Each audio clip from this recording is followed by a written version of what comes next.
Of all the saints, only one is said to have married Christ himself, with his mother and all of heaven as witnesses. She was a beautiful princess who would one day defy an empire, but first she fell in love. No earthly man could capture her eye. This was a princess who would leave it all behind and follow a hermit into the desert in search of her one true love. We begin 1,000 years later with another woman on trial, Joan of Arc. Saint Catherine of Alexandria is said to have been one of her 3 voices that inspired her on her military campaign. Later, the existence of Catherine herself was called into question by the Catholic Church because her story is just simply too unbelievable. This is exactly why I love the story. For me, it's irrelevant whether it's actually true or not. It's a great story, and that's all that really matters. So let's begin. It's said that Catherine would gaze for hours upon a painted icon she kept. This icon showed Mary holding an infant Jesus. Within the frame, Mary looked upon her approvingly with grace, while the child's gaze looked past her,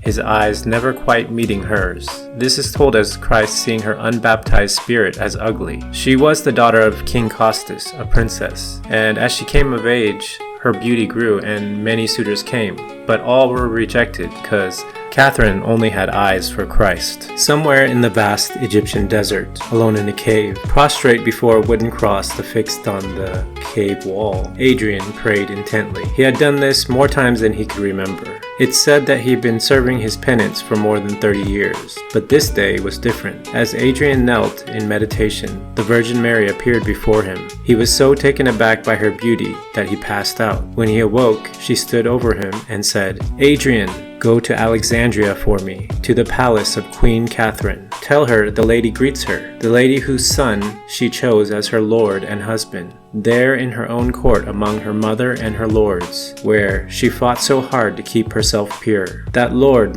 is my son. I am a virgin, and he loves her beauty and her chastity above every virgin on the earth. Tell her to come with you now, alone to this place, where she'll be clothed anew. Then she will see him and have him as her husband forever." Given new vigor, Adrian set off for Alexandria. When he arrived at Catherine's palace in Alexandria, the doors were all unlocked and open, as though they had known he was coming. He made his way through the many halls and rooms until at last he reached Catherine's study. There she sat at a table, her eyes transfixed on the small icon of the Virgin Mary and Child. She looked up at Adrian, melancholy. Adrian spoke. "He has chosen you, my queen. But first," from a satchel, Adrian drew a flask and a white garment. He told her to face the west and renounce her old gods, which she did. Then he told her to face the east toward the sun and profess Christ, and she did. Tears welled in her eyes and she bowed down. Adrian opened the flask and poured drops of water on her forehead, saying, "I baptize you in the name of the Father, and the Son, and the Holy Spirit. Rise, child." As she rose, she looked again at her beloved icon on the table. The Christ child now looked intently back at her. Adrian then told her that the Virgin Mary had sent him to bring her to Christ, and that she was to be his wife.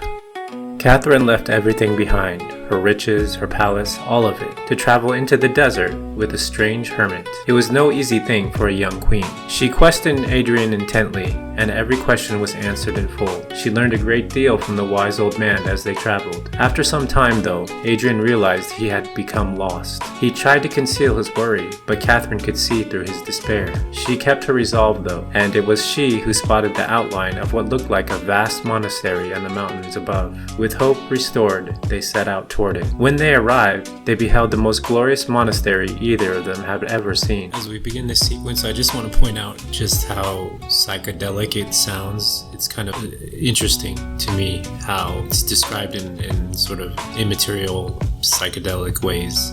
As they approached the gates, they were met by a company of angelic beings whose radiance and beauty overwhelmed them, all dressed in white, each crowned with garlands of white lilies. Their brilliance was more than Catherine and Adrian could bear, and they both fell on the ground in awe. These beings lifted them up and brought them to the vast church, taking great care with Catherine. One spoke to her directly. "Fear nothing, our sister. No one has ever been more warmly welcomed by our sovereign Lord than you, and by all of us. You will receive our robe and crowned with such great honor that all the saints will rejoice in you. Come forward. The Lord is waiting and longing for you."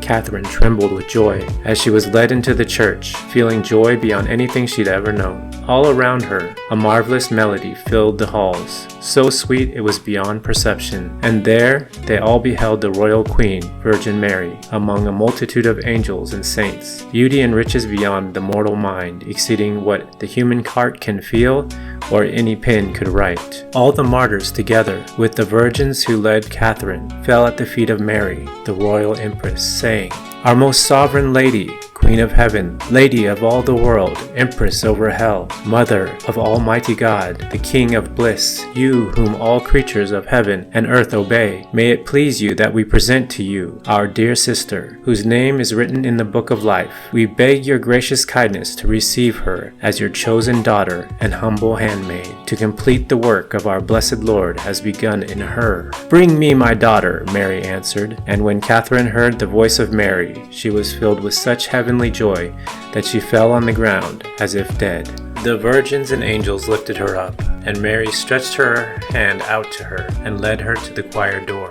There she beheld him, surrounded by a great multitude of angels, the love of her life, the Savior, the Lord Jesus Christ. His beauty was impossible for any earthly creature to describe or imagine. When her eyes finally met his, Catherine was filled with an immense joy and sweetness that could never be told. The two were joined in spiritual marriage, Christ promising to keep her in this life, and after, she would reign with him forever in his bliss. To seal his promise, he placed the ring on her finger, and just like that, he was gone. All of it was gone. Catherine looked at Adrian, fell to her knees, and began to sob until she saw the ring on her finger, and then she picked herself up.